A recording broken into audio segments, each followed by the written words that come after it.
Hello students, very good morning. कैसे हूँ? तो माई सेल्फ विष्णु सोनी, हु science academy live class platform पर आपका welcome.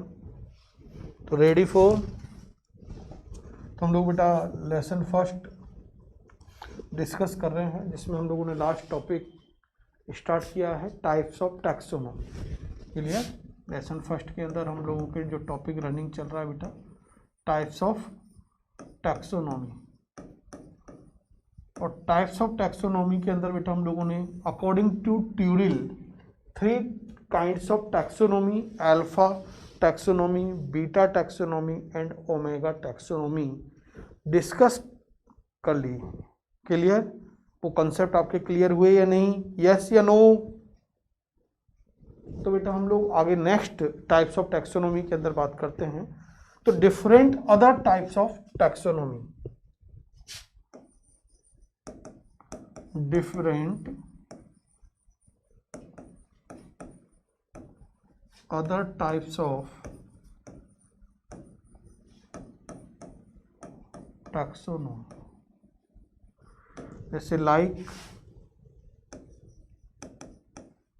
Number 1 first is the आप लोगों के बेटा कीमोटैक्सोनॉमी।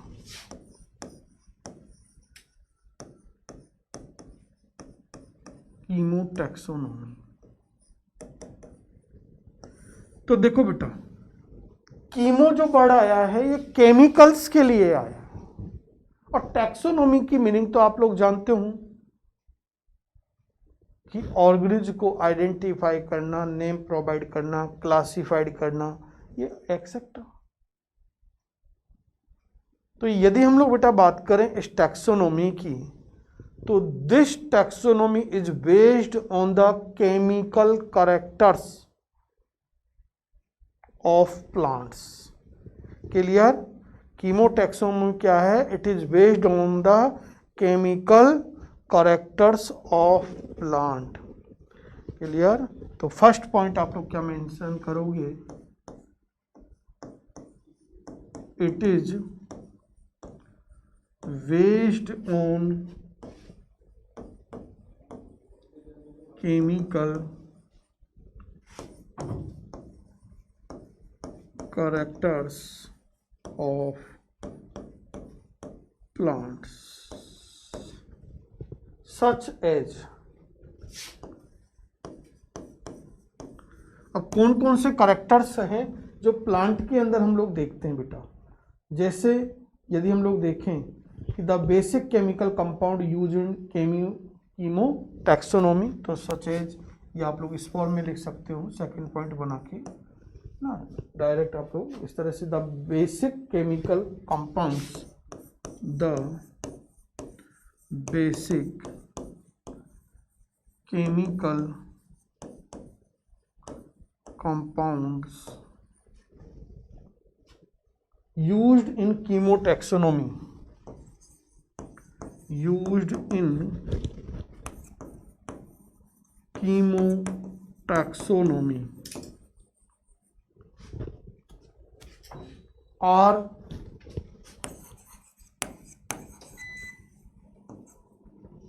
nucleic acid, nucleic acid, tannins,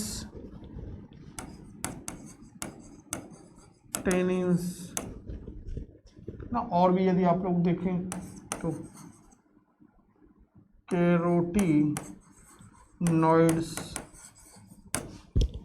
the basic chemical compound used in chemotaxonomy are nucleic acid, tannins, carotenoids, alkaloids,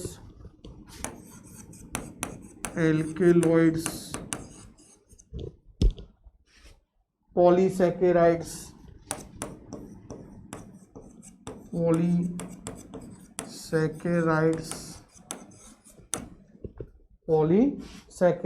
amino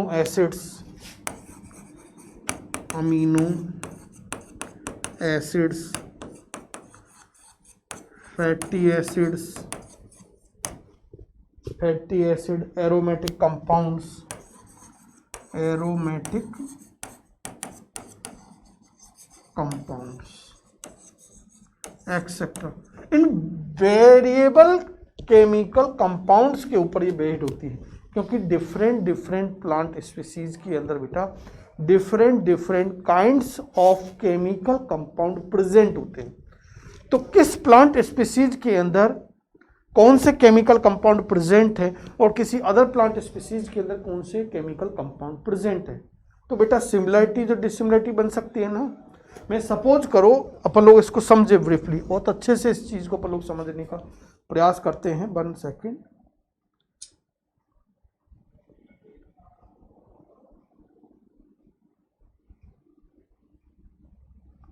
clear? तो हम लोग क्या कह रहे हैं बेटा, आप लोग सपोज करो आप लोगों ने सर्वे किया और सर्वे कर रही है कि आप लोगों ने 10 प्लांट्स का। अब 10 प्लांट्स में 1 2 3 4 5 6 7 8 9 10 ये प्लांट है। मैं देख रहा हूं अमीनो एसिड्स, तो 1 2 3 4 5 6 7 8 9 10 में नहीं है। मैं देख रहा हूं न्यूक्लिक एसिड फर्स्ट सेकंड, मैं देख रहा हूं पॉलीसैकेराइड्स। इससे हमें ये क्या पता चल रहा है कि ऐसे कौन कौन से प्लांट स्पीसीज है जिनके अंदर अमीनो एसिड प्रेजेंट है, ऐसे कौन से प्लांट स्पीसीज है जिनके अंदर न्यूक्लिक एसिड प्रेजेंट है। तो वो उनको हम लोग एक कैटेगरी के अंदर देख सकते हैं ना, केमिकल कंपाउंड की प्रेजेंसी के बेस पर उसे सिमिलर ग्रुप में रख सकते हैं। तो वही केमिकल आपकी क्या है, कीमोटैक्सोनॉमी है। तो कीमोटैक्सोनॉमी is based on the chemical characters of plant, और दिस केमिकल करेक्टर्स क्या क्या हो सकते हैं, वो कैरोटीनॉइड प्रेजेंट है या नहीं, या आप लोगों की एल्कलॉइड प्रेजेंट है या एब्सेंट है। क्लियर? तो एक वेरी सिंपल चीज है। आगे चले बेटा, सेकंड अदर टाइप को हम लोग डिस्कस करते हैं, और वो बेटा आपके क्या है, साइटो टैक्सोनॉमी। 1 सेकंड आप लोग इस शब्द को देखो, थोड़ा सा इसको फोकस करो, आपके माइंड में कुछ चीजें आ सकती हैं। क्लियर? यदि आप लोग इसको बेटा फोकस करोगे तो आपके माइंड में कुछ कंसेप्ट आएंगे, 100% आपके माइंड में कुछ कंसेप्ट आएंगे। तो आप लोग यदि इसको देखेंगे, कीमोटैक्सोनॉमी को यदि आप लोग साइटो टैक्सोनॉमी को यदि आप लोगों ने थोड़ा सा फोकस करके माइंड को यदि देखा है, तो कोई कंसेप्ट आपके आएंगे कि साइटो एक क्या है बेटा, सेल के लिए यूज कर रहे हैं। Clear?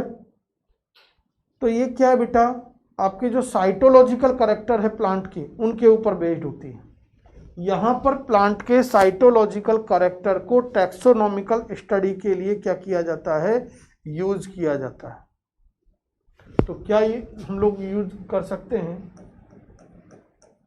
It is based on cytological characters of plants. It is based on cytological characters of plants. अब ये साइटोलॉजिकल कैरेक्टर कौन कौन से हो सकते हैं, जैसे like chromosome number, like chromosome number. जैसे हम लोग देखते हैं ह्यूमन बीइंग के अंदर how many number of chromosome 46 present होते हैं। तो हम लोग देखेंगे क्या एप्पल के अंदर भी ये होंगे, क्या बटरफ्लाई में भी ये होते हैं। तो हर प्लांट स्पीसीज के अंदर, चाहे वो प्लांट स्पीसीज हो, एनिमल स्पीसीज हो, तो उनके अंदर डिफर क्या होते हैं, क्रोमोसोम नंबर प्रेजेंट होते हैं, वेरिएशन होता है नंबर ऑफ क्रोमोसोम में, और उसी चीज को हम लोग टैक्सोनॉमिकल बात करते हैं। क्लियर? तो क्रोमोसोम नंबर की बात करें, स्ट्रक्चर की बात कर सकते हैं, क्रोमोसोम स्ट्रक्चर। क्लियर? और भी चाहे तो बिहेवियर की हम लोग बात कर सकते हैं, बिहेवियर एक्सेट्रा। इन साइटोलॉजिकल कैरेक्टर्स के ऊपर क्या होती है, टैक्सोनॉमी बेस्ड होती है। तो it is based on the cytological character such as number of chromosome, structure of chromosome, behaviour of chromosome, किस बिहेवियर के हैं, क्या वो ऑटोसोम है या सेक्स क्रोमोसोम है ना। तो डिफरेंट डिफरेंट टाइप्स के आप लोग क्रोमोसोम डिस्कस करोगे जब थर्ड यूनिट डिस्कस करोगे बेटा। क्लियर? तो यहाँ तक कोई डाउट? साइटोटैक्सोनॉमी थर्ड हम लोगों ने डिस्कस की है, वो सॉरी सेकंड, और नेक्स्ट थर्ड हम लोग जो डिस्कस करते हैं वो आपकी कैरियोटैक्सोनॉमी। कैरियोटैक्सोनॉमी, तो कैरियोटैक्सोनॉमी में बेटा यदि इसको भी आप लोग फोकस करो तो शायद माइंड में आपके पुराना ओल्ड यदि कोई कंसेप्ट माइंड में हो सेट 9-10 तक, तो न्यूक्लियस को बेटा आप लोग कैरियोन बोलते थे। ग्रीक लैंग्वेज में nucleus is known as the karyon, और कैरियोलॉजी का भी आप लोगों ने वर्ड सुना हो तो न्यूक्लियस के बारे में स्टडी की जाती है ब्रांच में। तो कैरियो मीन्स क्या है? न्यूक्लियस है। कैरियो का मीनिंग क्या है बेटा? न्यूक्लियस है। तो it is based on the nuclear characters of plant. Clear? तो it is based on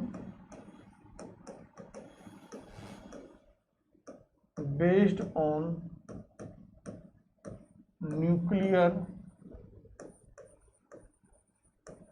characters of plant. चाहो तो ऑर्गेनिज्म भी यूज कर सकते हैं, लेकिन यहाँ हम लोग बेटा इस चैप्टर के अंदर जो टैक्सोनॉमी जनरल डिस्कस कर रहे हैं वो प्लांट के रिगार्डिंग कर रहे हैं। क्लियर? तो इसलिए हम लोग बार बार यूज कर लेते हैं प्लांट। आगे हम लोगों के आता है कि अब ये न्यूक्लियर कैरेक्टर्स कौन कौन से होंगे। तो लाइक यदि मैं बेटा बात करूं क्रोमोसोम पैटर्न की हम लोग बात कर सकते हैं। क्या कर सकते हैं? क्रोमोसोम पैटर्न की हम लोग बात कर सकते हैं। तो क्रोमोसोम पैटर्न, क्योंकि आप लोग बेटा जब क्रोमोसोम की स्ट्रक्चर देखेंगे तो क्रोमोसोम के अंदर बैंड्स रीजन बन के आते हैं, एक लाइट रीजन और एक डार्क रीजन बन के आएगा ना, जिसे हेट्रोक्रोमेटिन एंड यूक्रोमेटिन के नेम से इंडिकेट करते हैं। क्लियर? तो ये आपके क्रोमोसोम बैंड्स भी हम लोग यहाँ यूज कर सकते हैं। तो this is known as the karyotaxonomy. और यदि हम लोग नेक्स्ट अदर टाइप को भी डिस्कस करना चाहें तो एक अदर फोर्थ भी हो सकती है, न्यूमेरिकल टैक्सोनॉमी। जनरली बेटा जो न्यूमेरिकल टैक्सोनॉमी होती है ये मैथमेटिकल कैलकुलेशन के ऊपर बेस्ड होती है। यहाँ पर मैथमेटिकल डाटाज जो होते हैं उन डाटाज को क्या किया जाता है? यूज किया जाता है, कंप्यूटर एनालिसिस हम लोग करते हैं और उसके बाद हम लोग क्या देखते हैं? रिजल्ट आउट पहुँचते हैं। और जनरल इस टैक्सोनॉमी का जो रिसर्चर्स होते हैं, लास्ट क्लास में आप लोगों को टैक्सोनॉमी का इंपॉर्टेंस बताए थे, तो वहाँ रिसर्च फील्ड में उसका एक एप्लीकेशन यूज हम लोगों ने डिस्कस किया था। तो जो रिसर्चर्स होते हैं बेटा उनके लिए ये टैक्सोनॉमी क्या है? इम्पोर्टेंट होती है। न्यूमेरिकल टैक्सोनॉमी वेरी इंपॉर्टेंट होती है। तो it is based on numerical analysis of datas of plants. और next, mostly this is useful for researchers. ये रिसर्चर्स के लिए बेटा मोस्ट कॉमनली यूजफुल होती है। क्लियर? कोई डाउट बेटा? तो आज की इस क्लास के अंदर हम लोगों ने नेक्स्ट अदर टाइप डिस्कस किए थे। ट्यूटोरियल के अकॉर्डिंग हम लोग प्रीवियस क्लास में बात कर चुके हैं। आज की इस क्लास के अंदर हम लोगों ने डिफरेंट अदर टाइप लाइक कीमोटैक्सोनॉमी जो केमिकल करेक्टर्स के ऊपर बेस्ड है, साइटोटैक्सोनॉमी ये आप लोगों के साइटोलॉजिकल करेक्टर ऑफ प्लांट के ऊपर बेस्ड है, एंड कैरियोटैक्सोनॉमी ये न्यूक्लियर करेक्टर और क्रोमोसोमल करेक्टर के ऊपर क्या है? बेस्ड है। और numerical taxonomy the numerical analysis of datas के ऊपर क्या है? बेस्ड है। क्लियर? यहाँ तक एनी कोई डाउट बेटा? तो इनको आप लोग मेंशन करना। नेक्स्ट क्लास के अंदर हम लोग आगे का पार्ट डिस्कस करेंगे। Thank you, good bye.